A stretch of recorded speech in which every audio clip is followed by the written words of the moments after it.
Sheep weren't always this fluffy. We fluffified them by breeding the fluffiest in each generation. This is domestication, sculpting wild animals for better humans. Yeah, we do that with like plants too. You know, like they be growing weed, and like every generation the weed gets better because that's what they want. So they do the same thing with sheep. You know what I'm saying? Like it's just what humans do. You know, it's called just breeding. You know. Use. As we saw in part 1, for early man, animals were powerful tools. Food, clothing, transportation, tractors. Yet though there were animals everywhere, only a handful were domesticated in the pre-modern world. What made these different? Let's make a domestication checklist, shall we? First up, feedable. A cow is a machine that turns grass into steaks, and a tiger a machine that turns steaks into tiger. 10 pounds of grass make a pound of steak, and 10 pounds of steak make a pound of tiger. But these have the same number of calories, so you might as well just eat the cow and save yourself a lot of work. So pure carnivores, you're not going to domesticate just because of thermodynamics. You're looking for herbivores that aren't picky. They should eat something that's everywhere that you can't eat. That is a great logical processing. That makes total sense. The reason we eat cows is because cows eat grass. The reason we eat pigs is because pigs eat everything. Any omnivores better be happy eating whatever and better be super worth it. We are, however, putting the pig before the pen here because first we need to catch something that's friendly. Okay, obviously catching a carnivore is a bad idea anyway because their day job is murder, but plenty of omnivores like grizzlies moonlight in murder. No safety in vegetarians either. Buffalo are terrifying tanks for all the reasons mentioned before. Hippos hold the murder high score in Africa. Giraffes look real dorky until you consider their striking range. Lions mostly leave them alone. Animals it would be awesome to domesticate are not coincidentally super dangerous. War bears would be a hell of an advantage for your tribe, but it's not going to happen. And if it's big and not dangerous, it's a nervous wreck. Try sneaking up on a gazelle? Rhymes with LOL. Sure, you and a team of buddies could spend the whole day marathon jogging it down to exhaustion, but if it doesn't break its own neck as you try to drag it back home, then it's going to casually leap out of whatever pen you built for it. Okay, next up. Some animals have reproductive Also, very logical, you know? So, step 1, feedable. It needs to eat stuff that you don't already eat, right? Check 1. Step 2, friendly, but not able to run away very easily, right? So it makes sense, makes total sense, right? It's not gonna like let you tie it up and take it home and then leave it there and just kind of hang out, eat some grass. Then it's probably not that good of food.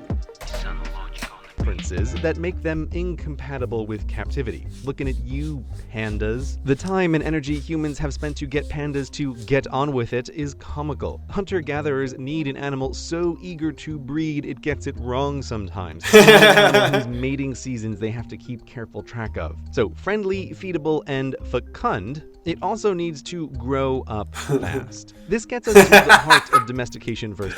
He said fecund. I don't know what that means. But I think it sounds a lot like fucky.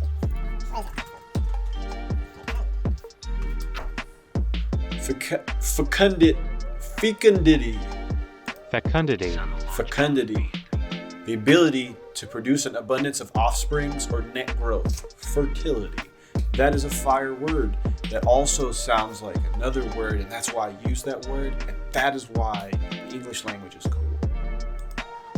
Grow up fast. This gets us to the heart of domestication versus taming. Again, to domesticate a species is to change it to make it better for us. And side note here, we domesticate plants as well. We've bred them to be monstrous versions of their wild selves. So when hippies talk about going back to nature, they forget that these plants are just as man-made as this Pop-Tart. Anyway, back to the animals. The pig porkification project succeeded because pig generations are shorter than human generations. A single clever human can make porky progress in their lifetime. Compare and contrast elephants. 2 years to make a calf, 5 years in between calves, 9 years until female maturity, 15 years for males. You've got to be kidding, elephants. There's no time for this. But humans can still tame elephants. You can catch an elephant and train it not to freak out around humans, then put it to work. But elephant domestication would require accurate records over several human lives. Never mind that keeping 1 or 2 tamed elephants around is incredibly costly, which is why war elephants only happened on occasion in already complex societies. Tame elephants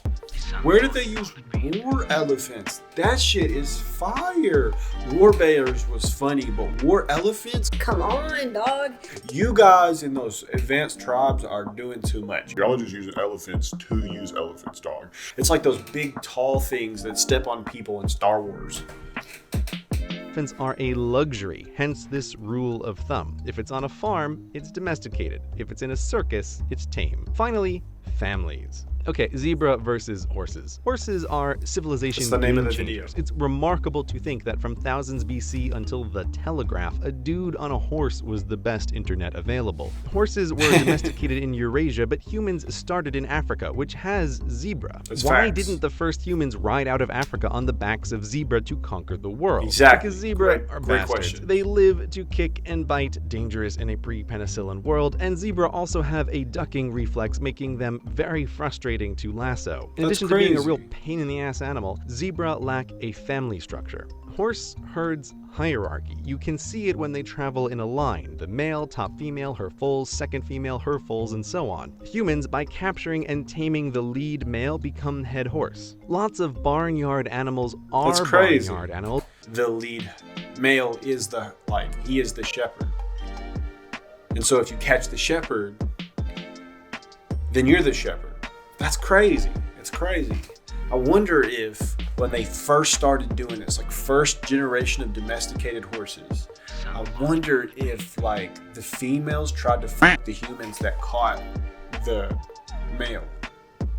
That's what would happen in nature, you know? I wonder. Because they have family values humans exploit. They just grow up with the idea that this human is a funny Just sort like of humans take charge exploit cow or family whatever. No big values deal. for humans, Chickens will peck, like peck, peck Christmas. until they've worked out who's top chicken. But you know who's really top chicken? We're top chicken. Dogs and cats, this is what makes them different. Dogs will love you and That's defend funny. you and hunt with you because you're part of the pack. Dogs live to Facts. be useful to us, which in the modern world means falling over to play dead, but they love it. Bang.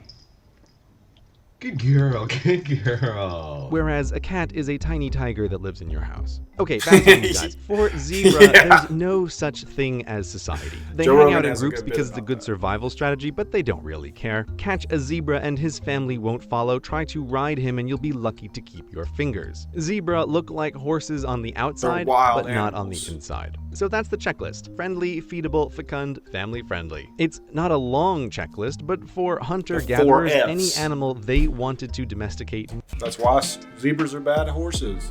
Because of the 4 fucking F's. The more you know. I hope you have a good rest of your day. Peace out.